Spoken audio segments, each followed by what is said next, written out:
Here's 9 reasons why Mandalorian Season 3 sucked. Number 1, cheesy design. 2, Baby Yoda doesn't matter. 3, worthless episode 3. 4, Din isn't even powerful anymore. 5, nobody cares about Bo Katan. 6, the acting was atrocious. 7, Moff Gideon was brought in way too late. 8, I didn't really care about the retaking Mandalore storyline. And 9, just bad directing in a lot of places. Let's talk about each one by one. Number 1, Baby Yoda doesn't matter.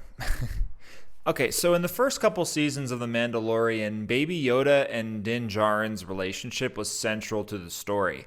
In Season 1, we didn't really know who Baby Yoda was or where he came from. And that mystery and the relationship that Din Djarin and Baby Yoda had in Season 1 was basically the driving force for, the events of the season. In the second season, the whole point of it was to get him to Luke Skywalker, was to get him to, a member of his own kind.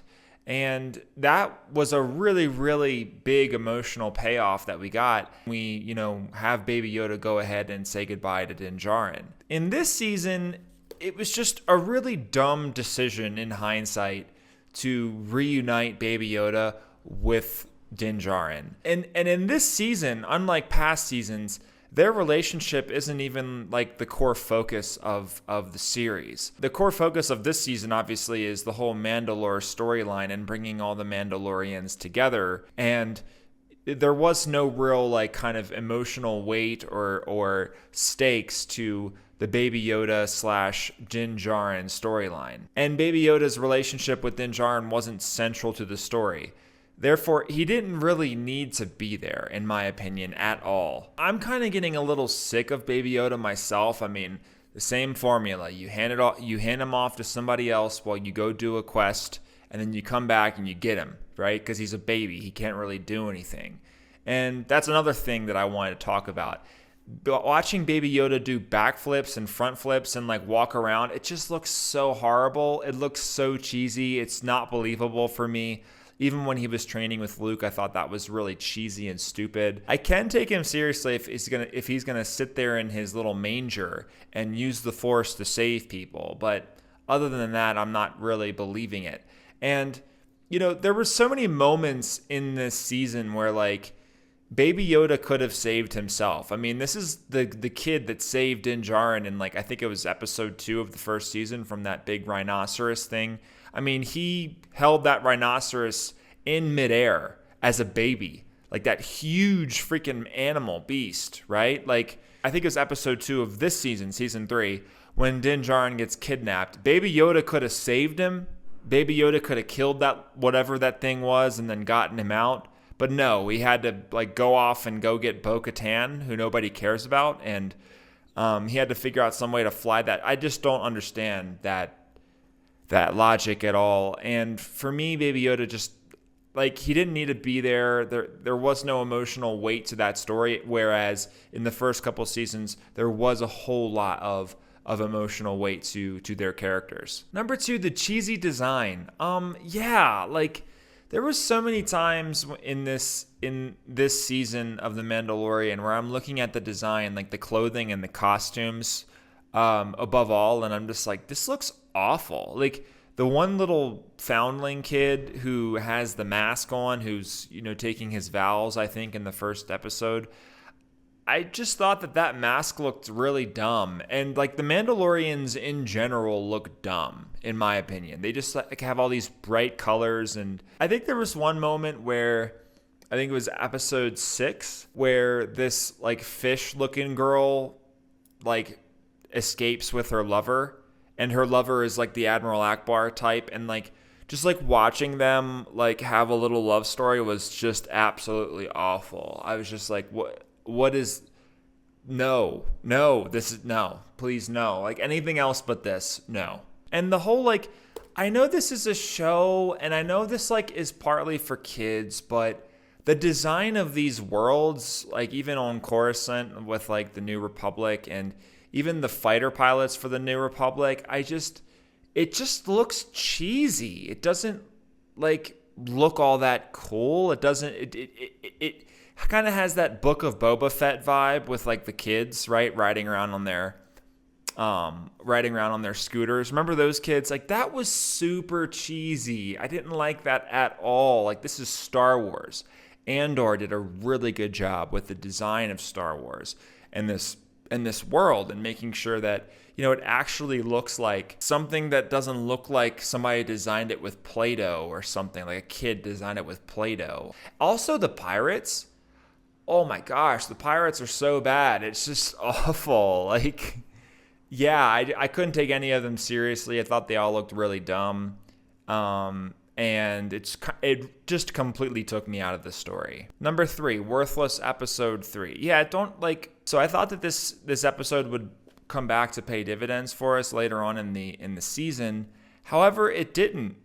It didn't go anywhere. It didn't really impact the story at all, and it ended up being like one of those things in the Book of Boba Fett where you have this whole episode that's not even talking about the main character of the story at all, and it's not affecting the story at all. After having years off of this show, we get dropped into an hour-long episode that nobody cares about, featuring characters that nobody care about.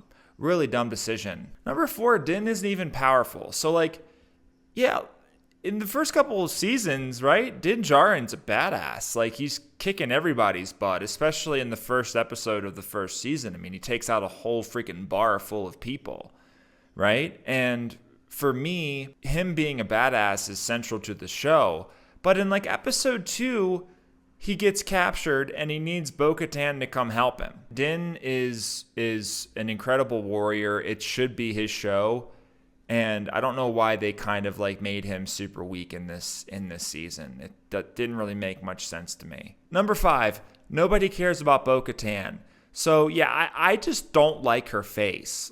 Just her face in general, I just don't like it, I'll be honest with you. This season spends significant resources telling her story and building up her character.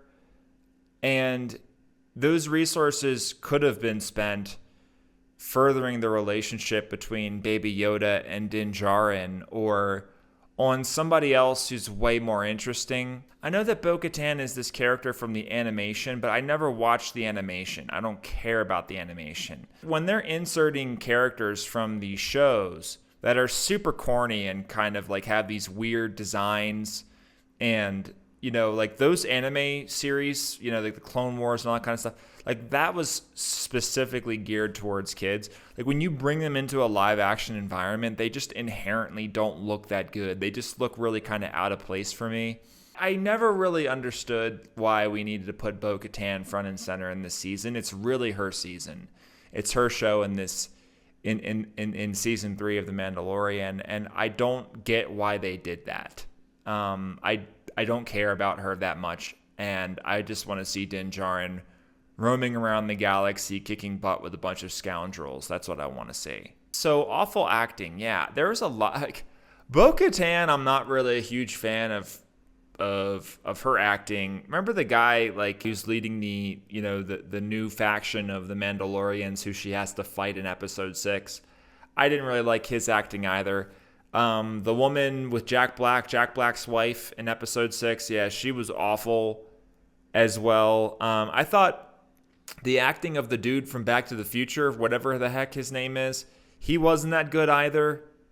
Even the council of, those Empire heads that give Moff Gideon, an extra fleet or whatever, or extra resources, I just kind of compare it to Andor, right? The Empire in Andor is so much more terrifying, so much truer to the movies, and they really strike fear in your hearts, especially the woman from Andor. I mean, the blonde Empire lady from Andor. I mean, she was incredibly terrifying as an actress, and she did a fantastic job. These people that they've hired, I mean, they're awful. There's no fear. I feel no fear when I listen to these people talk. All right, so Moff Gideon was a wasted opportunity for me as well. He should have come in way earlier in this season rather than, the last couple episodes. I mean, we only see him, I think, in episode 7 is the first time we see him. And then he comes in episode 8 and he gets defeated, immediately. Like, why not have him? Like, they should have done away with the whole Mandalore storyline. I don't care about the Mandalore storyline. They should have done away with Bo Katan, and they should have just made it about Din Djarin's fight against Moff Gideon. Make it so that he escapes. Make it so that he goes and clones himself. Why do we get a bunch of Moff Gideon clones and they immediately die? Which, that doesn't even feel like earned. Like it's revealed that he has a bunch of clones and then they immediately get destroyed. And it's like, okay, well, that was for nothing. I mean, that's interesting. Can one of them survive? Can one of them like awaken and use the Force? That would have been pretty cool, right? But no, like they all immediately die. Moff Gideon, who was supposed to be going after them, like tracking them, has the jump on him, like just shows up out of nowhere after they already break into his lair. Gosh, he was such a wasted opportunity. Number 7. So here, like, nobody cares about the Mandalorians. Yeah, I'm sorry. I don't care about the Mandalorians. I know it's called The Mandalorian, but it's not called The Mandalorians. And so I get why, like, the showrunners thought that it might be a good idea to cover this whole storyline since Din Djarin is a Mandalorian and, like, it's kind of about the Mandalorian lore. That's fine, but, like, execute it better. Like, Bo Katan is, gosh, she was awful. Mandalorians have helmets on the whole time.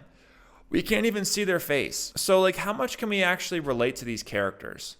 If we can't see their face, if all we can rely on is their voice tone and their body language, how much can I really relate to these characters? That's why Bo Katan taking her helmet off was, like, kind of necessary. Like, they built that into the story. Like, Bo Katan can take her helmet off, but Din Djarin can't, right? Stupid.